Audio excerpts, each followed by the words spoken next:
What should be the purpose of a bank? Well, the purpose of a bank should be to make money for shareholders. As a capitalist, that's my first answer. I suspect that's not what you're asking. The various services that a bank should offer should certainly include the utility services of deposits and loans to national and local businesses and households. Should it also include all the investment banking side of things? That is for the shareholders to decide. The question, however, is should I, as a taxpayer and the next generation, have to pay for the losses on investment banking forevermore? No, absolutely not. It's an outrage. So I am for splitting high street banking from investment banking. There are those who say, yes, but Northern Rock was an investment bank and it went under. Yes, but without the investment banking world, Northern Rock wouldn't have existed. So that argument actually does not hold any water. The depositors and the taxpayers should not be in hock for the reckless casino practices of investment banking. Investment banking is not banking. It's a term that's been given to it. It's playing with money. Playing, in obviously is a pejorative term I'm using here. It's a way of doing stuff with money. Fine. You want to do that stuff with money? Fine. You lose money, you go bankrupt. But don't call upon me, the taxpayer, which is 98% of the population, to bail you out because you've messed up. That is a travesty.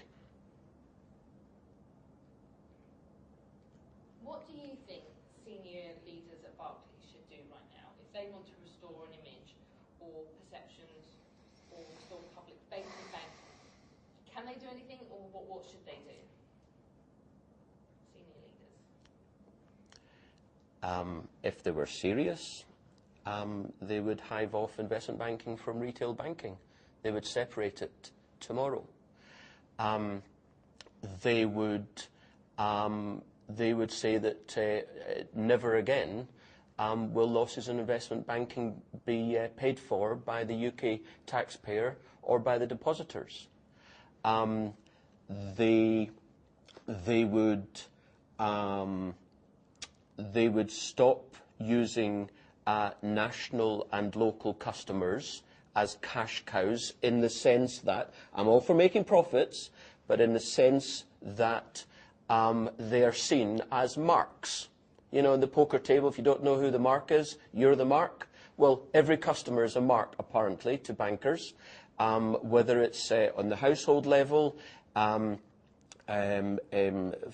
PPI, or on the small business level, the interest rate swaps, and so on. Everyone's a mark. So that ultimately the salesman gets a bonus, the sales manager gets a bonus, the sales director gets a bonus, and all the way up to the board getting big bonuses, because it all feeds up in a big, massive upside-down funnel. So those are three things you could do off the top of my head, but I very much doubt you'll do any of them. Fantastic. Can I just ask that again, just so I've got an option? It was a great answer, just so I've got the choice when I'm editing. If you could just put my question in your answer. So if senior leaders want change, in the culture of banking, what do they need to do? And if you could maybe start with, senior leaders really believe in a massive change, this is what they should do. If senior leaders really want to show that they're changing, they want to change in customers' perceptions, not that it's going to happen, but here are three things off the top of my head that you could do. One, you could split investment banking from retail banking immediately and state categorically that never again will depositors or taxpayers be in hock for investment banking losses. And if investment banks go under, they go under. Because remember one thing, capitalism without bankruptcy is like Christianity without hell. It doesn't happen. That's why we do not have capitalism right now, even though you believe you're a capitalist. Secondly, you can stop treating customers as marks, as in on a poker table, if you don't know who the patsy is, you're the patsy. So all this, dodgy flogging of PPI, interest rate swaps, whatever, to national local businesses and to households, so that the salesman gets a bonus, the sales manager gets a bonus, the sales director gets a bonus, and all the way up in an upside-down funnel, everyone's getting a bonus based upon mis-selling. And people's lives are being blighted because of high-level corporate decisions being cascaded down. And those two things off the top of my head. So, just coming with my questions. One word, if you had to have one word to how you see Barclays right now, what would that be? Corrupt. And if you had to think of how you would like to see Barclays in 5 years' time, if you had to think of a word, what would that be? How I would like to see Barclays in 5 years' time. Capitalist.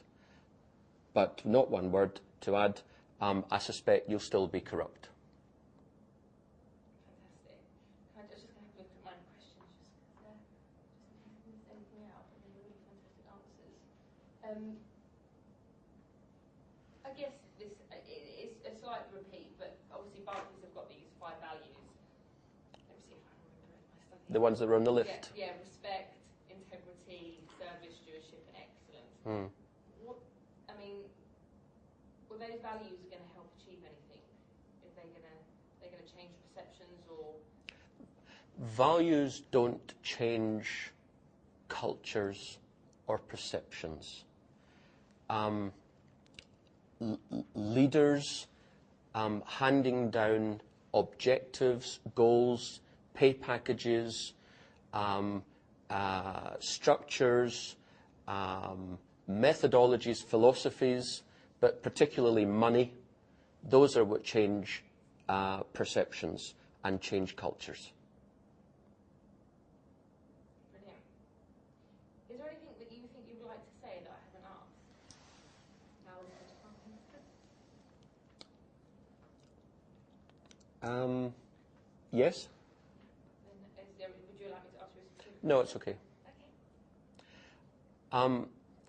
You asked me in one word how I view Barclays, or frankly banking generally, and I used the word corrupt. What I find astonishing, beyond astonishing, is that time and time again, banks are found out for corrupt practices.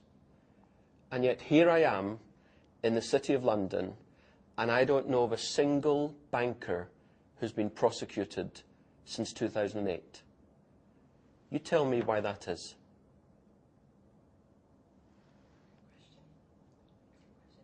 I just want to ask you another question, actually, because I'd just like to know what you think.